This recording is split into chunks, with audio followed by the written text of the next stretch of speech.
I realised yesterday that I've got a load of apps on my watch that I never really use. And I was thinking, why don't I use those apps on my watch a little bit more? And the reason is that it's too clunky. It's actually easier most of the time to just pull out my phone and use my phone. It's a bigger screen, there's more functionality in the apps, and it's just generally less friction. I mean, look at the apps I've got. I've got Uber, I've got Dominos, I've got Trello, I've got all the apps that I would use the normal apps for, but on the watch for some reason I don't use them. So what is missing? And the thing that is missing, you probably guessed it, is a voice interface. If I try and ask for an Uber on my watch, this is what happens. Hey Siri, book me an Uber. I try and ask to order a Domino's pizza. This is what happens. Order me a Domino's.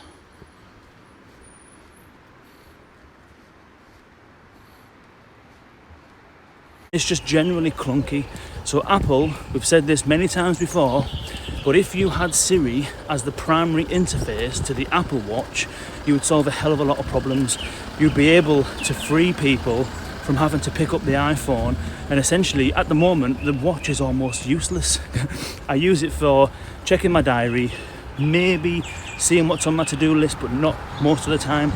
Breathing sometimes, to kind of like the little mindfulness thing, but that's pretty much it. So to make the iWatch useful, to unlock its full potential, it really needs Siri to be the primary interface. And I hope, not convinced it will be, but I hope that's what's in store for 2020.